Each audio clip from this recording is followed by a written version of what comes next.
है? अच्छा,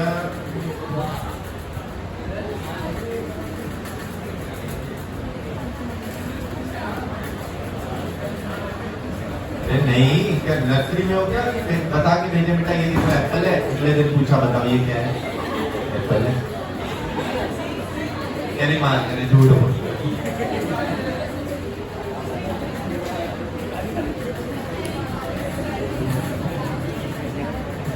हाँ भाई, मोशनल ईएमएफ अपनों ने देख लिया। अब आता है बेटा नेक्स्ट टॉपिक इसमें, rotational EMF.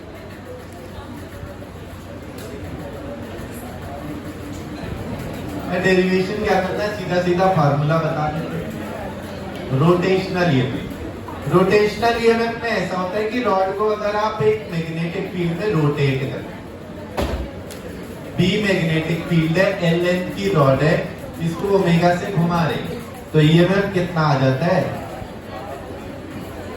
Half B L square omega, half B L square omega. ठीक है, अगर सेंटर से कर लें। नहीं तो ऐसा हो जाएगा, अगर ऐसा कुछ है, इसी रॉड को घुमाया जा रहा है पर आपको किसी ए से बी तक के बीच में बताना है। सुनिए ध्यान से, ईएमएफ बेटा सेंटर से बता रहे हैं तो half B L square omega. अगर कोई ए से बी तक का ईएमएफ बताना है, ई ए बी के बीच में कितना ईएमएफ इंड्यूस हो, ये हो गया बेटा L1 और ये लेंथ है L2, तो हो जाएगा half B L2 square minus L1 square into omega. मतलब हम कह सकते हैं सेंटर से यहां तक कितना ईएमएफ है माइनस सेंटर से ए तक कितना ईएमएफ है, उनका डिफरेंस आ जाएगा ए से बी का ईएमएफ। सेंटर से किसी भी एल लेंथ तक में ईएमएफ इंड्यूस होता है half B L square omega. तो अगर आपको कहा ए से बी में बताओ, तो सेंटर से बी तक में half B L2 square omega, centre से ए में half B L1 square omega, A से बी में इनका डिफरेंस आ जाएगा। बात समझ आ गई? अगर बेटा कोई कर्व्ड ऑब्जेक्ट है, अगर कोई कर्व्ड ऑब्जेक्ट तो चाहे मोशनल चाहे रोटेशनल ईएमएफ,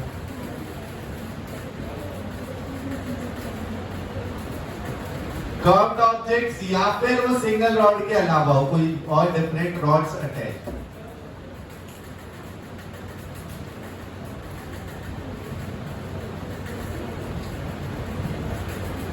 तब अपन क्या करेंगे ना, ये जो एल लेंथ यूज हो रही है, एल किसको लेंगे? इनिशियल पॉइंट से फाइनल पॉइंट को स्ट्रेट दो, इनिशियल पॉइंट से फाइनल पॉइंट को स्ट्रेट ज्वाइन कर दो।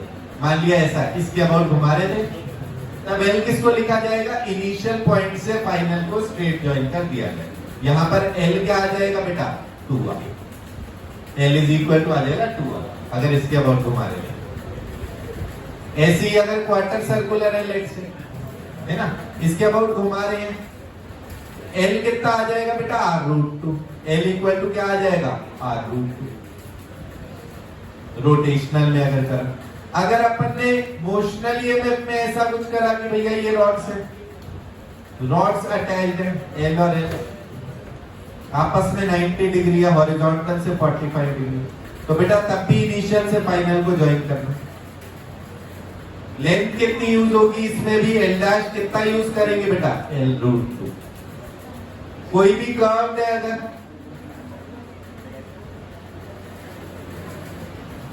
कर्व है, इसको आगे भी वेलोसिटी से लेकर जा रहे हैं, इसमें भी एल कितना यूज हो जाएगा बेटा? 2r यूज हो जाएगा।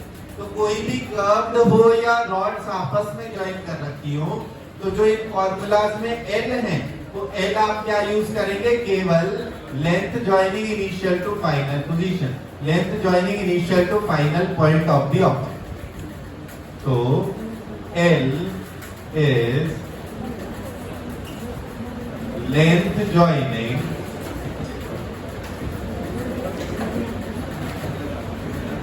initial to final point of object।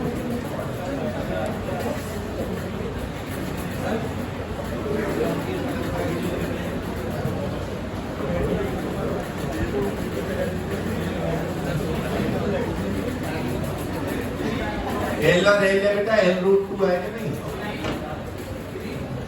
सीधी सीधी ये लेंथ ज्वाइन हो जाएगी।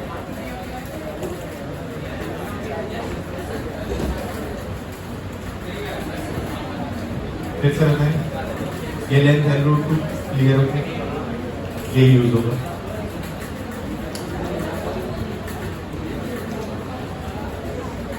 अब बेटा देखिए नेक्स्ट बेटा इस मोशनल ईएमएफ को यूज करके कुछ टाइप के सवाल बनते हैं, वो इस तरीके के होते हैं बेटा। इसमें डायरेक्ट आप फॉर्मूलाज भी याद कर लेंगे कि यू शेप्ड वायर फ्रेम है, इसकी आर रेजिस्टेंस है, यू शेप्ड वायर फ्रेम इसकी आर रेजिस्टेंस है, इस पे आपने एक रॉड रखी है एल लेंथ की, यहाँ बी मैग्नेटिक फील्ड है हर जगह।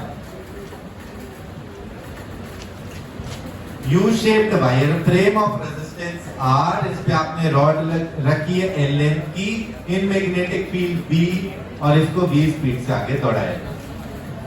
तो सबसे पहला काम है इसमें फाइंड करना है ईएमएफ कितना इंड्यूस होगा। कितना ईएमएफ इंड्यूस होगा बेटा? बीएलवी हो जाएगा मोशनल ईएमएफ।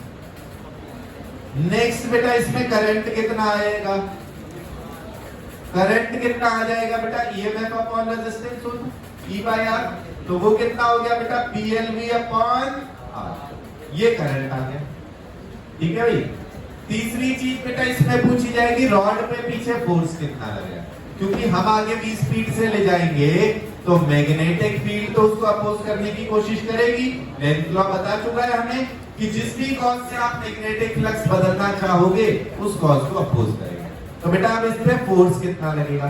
फोर्स होना करंट कैरिंग रॉड कितना होता है बेटा? IL क्रॉस B कितना होता है बेटा? यहाँ पर लेंथ IL इसके अराउंड होगा और B इनवर्स है, एंगल कितना है 90, तो आएगा कितना? ILB sin 90 degree, ILB sin 90 degree.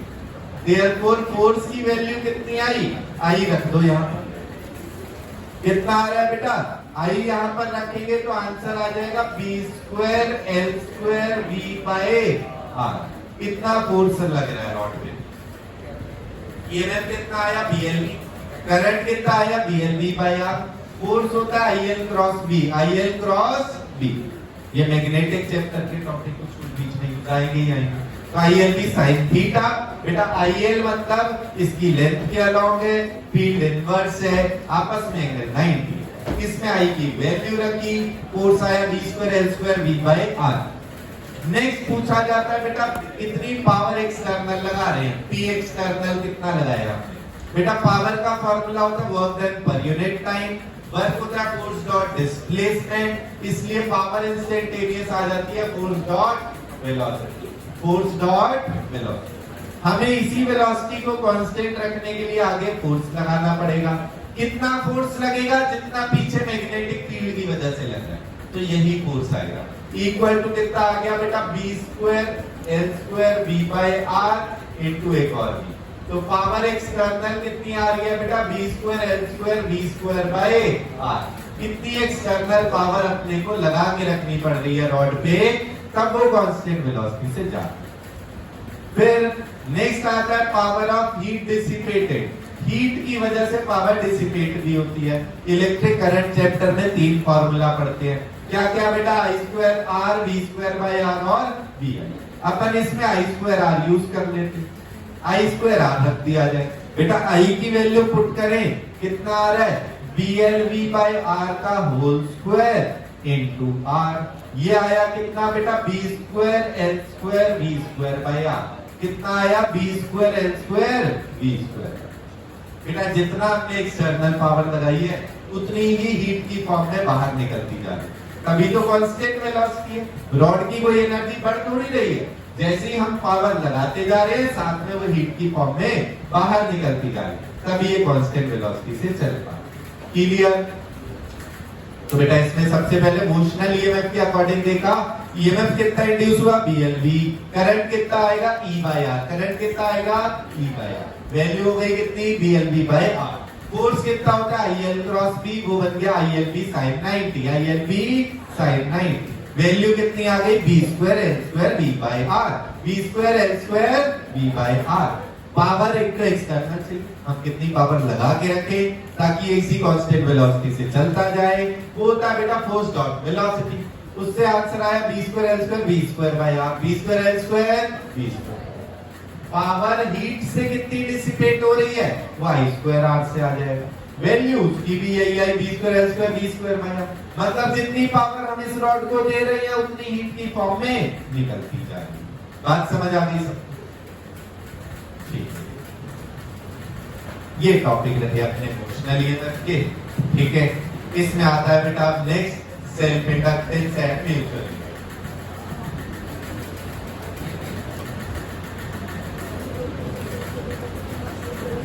Self inductance, अब बेटा सेल्फ इंडक्शन है फिनोमिना, सेल्फ इंडक्टेंस एक टर्म आ जाएगा। अब होगा क्या, हम जानते हैं बेटा अगर कोई कॉइल है, इसको हमने कनेक्ट करा हुआ है बैटरी से, बाद में कोई और सोर्स से करेंगे जिसमें करंट बदल भी ना हो, तो इसको जब हमने कनेक्ट करा इसमें आई करंट जा रहा है बेटा, बीच में जो फील्ड पास हो रही है, जैसे हम सर्कुलर कॉइल की वजह से बिल्कुल सेंटर पे तो जानते ही, बाकी भी सारे पॉइंट्स पे जो होगी बेटा, जो मैग्नेटिक फील्ड होगी वो इलेक्ट्रिक करंट पे डिपेंड करेगी या नहीं करेगी। यहाँ करंट पास हुआ, इसके बीच में से जो फील्ड जा रही है खुद के करंट से, वो इसी करंट पे डिपेंड करेगी या नहीं करेगी?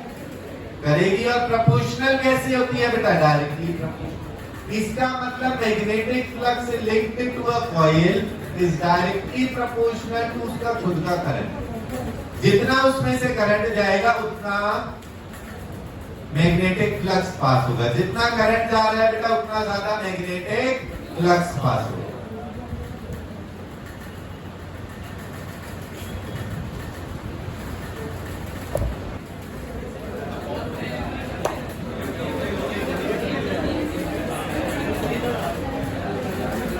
हाँ बेटा जी, तो बेटा अपन टॉपिक देख रहे हैं बेटा सेल्फ इंडक्टेंस। तो देखा भी कोई भी कॉइल में जिसमें आई करंट पास हो रहा है, उसके बीच में से जाने वाली मैग्नेटिक फील्ड उसी के करंट पे डिपेंड करती है, यस और नो? तो डायरेक्टली प्रोपोर्शनल है बेटा। Field passing through a coil is directly proportional to its own current, मतलब उसी में से जाने वाला मैग्नेटिक फ्लक्स भी खुद के करंट पे डिपेंड करेगा। कैसे डिपेंड करेगा? प्रोपोर्शनल हटा के इक्वल लगाना है तो कोई ना कोई कांस्टेंट आता है, इसी को अपन बोलते हैं एल। इसी को क्या बोलते हैं? L, self inductance. Self inductance क्या आ गया बेटा? फाई पर unit current, magnetic flux linked to a coil per unit electric current passing through it. Magnetic flux linked to a coil per unit electric current passing through it, ये L होता है। बात समझ आ गई? जैसे सेल्फ इंडक्टेंस, यहां से अगर हम देखें ईएमआई जो इंड्यूस होगा, ईएमएफ जो इंड्यूस होगा बेटा, ईएमएफ इंड्यूस कितना होता है? Minus D phi by D T. Therefore EMF induce कितना आ जाएगा? Minus D by D T of L I, minus D by D T of L I.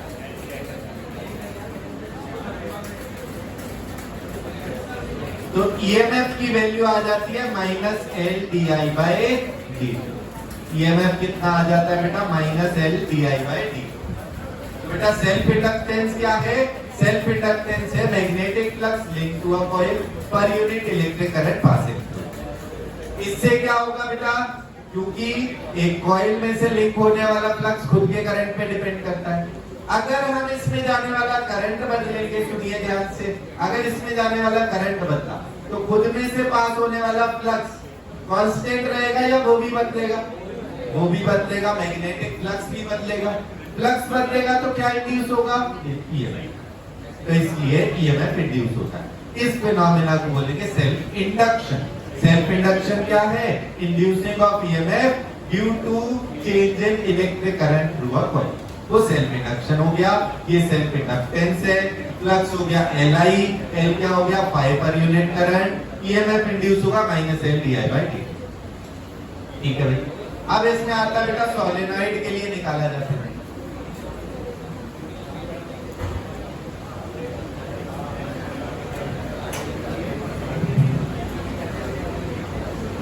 Solenoid के लिए बेटा एल की वैल्यू डिराइव करी जाती है। तो हम जानते हैं बेटा, अगर इसमें हमने कह दिया कि small N number of turns per unit length है, small N number of turns per unit length, I current जा रहा है बेटा जी, फील्ड कितना पास होता है? Mu naught N. फील्ड कितना होता है? Mu naught N. किसी एक कॉइल से कितना फ्लक्स जाएगा बेटा? Field into area, B into A, that is mu naught N I A. एक कॉइल से कितना फ्लक्स जाएगा? Mu naught N I into A. Total flux कितना होगा बेटा? टोटल फ्लक्स होगा total number of turns into फाई1। बेटा number of turns per unit length में है छोटू एन, स्मॉल एन है number of turns per unit length. Total turns कितने हो जाएंगे बेटा? N into L, N into L. L length है बेटा इसकी पूरी। ये total number of turns into mu naught N I A, ये बन गया total flux. Total flux per unit current को ही क्या बोलते हैं बेटा? Self inductance. सो एल क्या हो जाएगा बेटा? Phi total upon current. Answer क्या आ जा रहा है बेटा? Mu naught N square A L, mu naught N square A. ये आ गया बेटा सोलिनॉइड के लिए सेल्फ इंडक्टेंस। ठीक है, फिर अपन देखते हैं बेटा इसमें एनर्जी स्टोर्ड कितना है।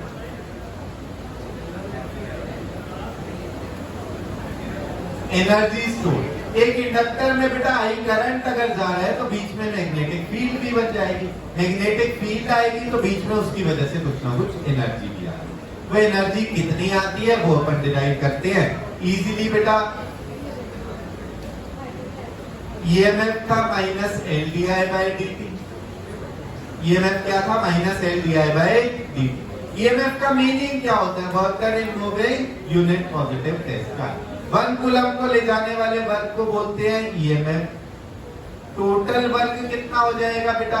वो आ जाएगा dq इंटू ई हो जाएगा small work done. dq into E हो जाएगा क्या? Small work. dq क्या आ जाएगा? I D T, I D T, I D T into L D I by D T. ये हो गया small work done.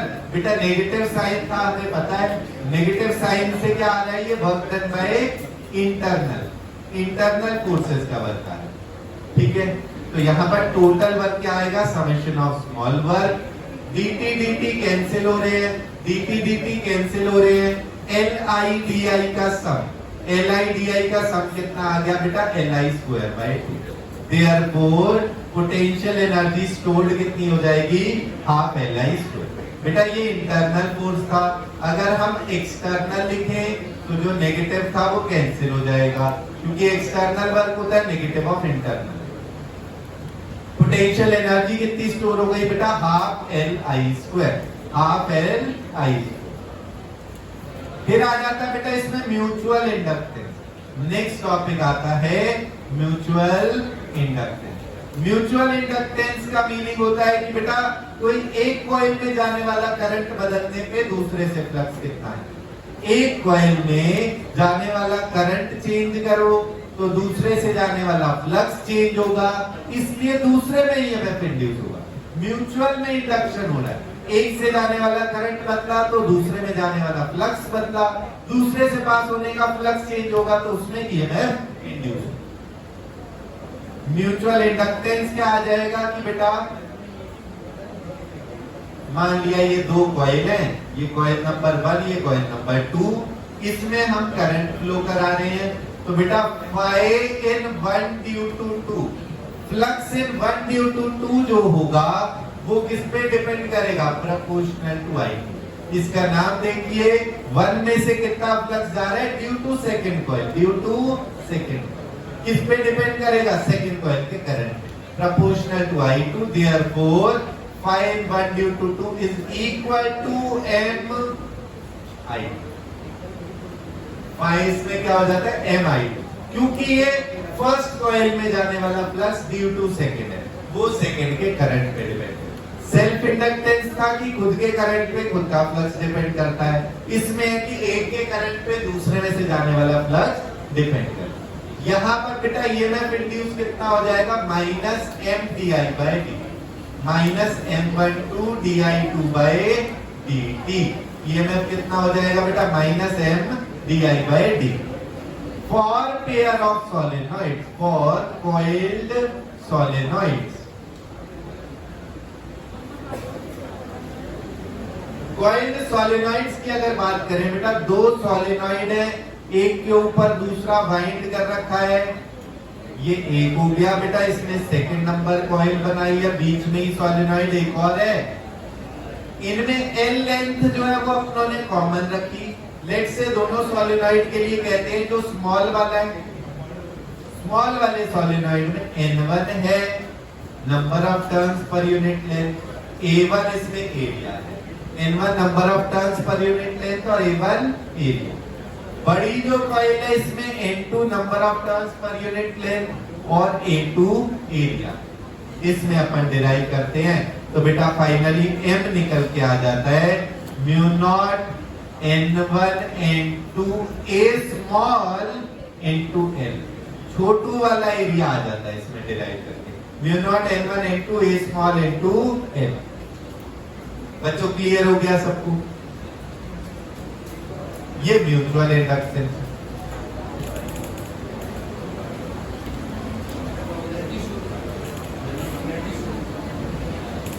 Energy store देख लीजिए एक बार दोबारा बेटा। एनर्जी में अपन पहले देख रहे हैं ईएमएफ कितना होता है। ईएमएफ होता है minus L D R by D. EMF या पोटेंशियल डिफरेंस का मीनिंग क्या होता है? Work done in moving plus 1 coulomb charge. D Q को मूव कराने में कितना वर्क लगेगा? D Q into this, D Q into EMF. तो ईएमएफ रखा और डीक्यू रखा। डीक्यू चार्ज क्या आएगा? I D. डीक्यू कितना आ जाएगा? I D. ये ईएमएफ था, उसके इंटरनल कितना है वर्क? इससे आना था इंटरनल वर्क। अपने को निकालना है बाहर से कितना वर्क, क्योंकि जितना एक्सटर्नल वर्क होता है वो जाता है पोटेंशियल एनर्जी। इलेक्ट्रोस्टैटिक में भी पढ़ा तो एक्सटर्नल निकालना है। यहाँ पर एक और माइनस साइन है। dt और dt कैंसिल, li di का इंटीग्रेशन, li di का इंटीग्रेशन। शुरू में करंट 0 था, अब I हो चुका है तो इसका इंटीग्रेशन क्या आएगा? I²/2। तो इसलिए वर्क डन आया half Li²। Potential energy stored कितनी आ गई? Half Li।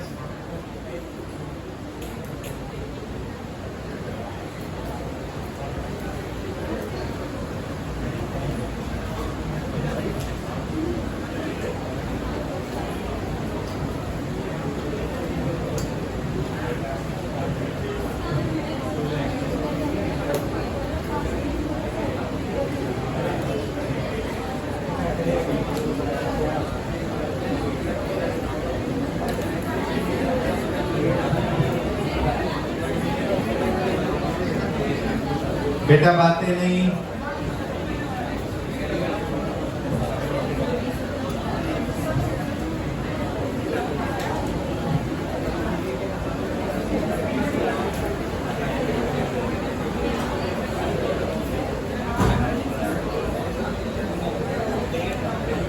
कर लिया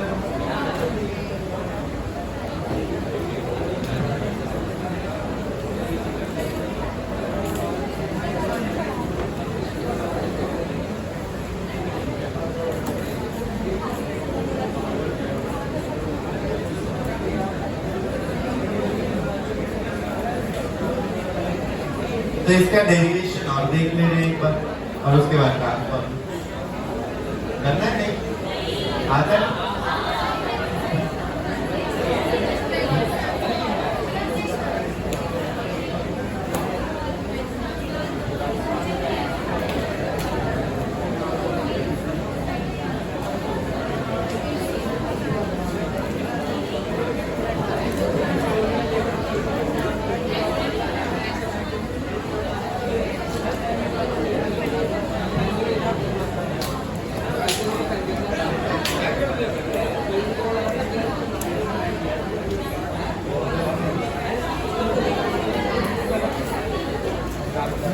हो गया ना, ट्रांसफॉर्मर हो चुका है। Formula E1/E2 is equal to N1/E, है ना। और अगर 100% में उसमें एफिशिएंसी है तो करंट का जो रेशियो आएगा वो उल्टा आ जाएगा, I2/I1 इक्वल टू N1/E।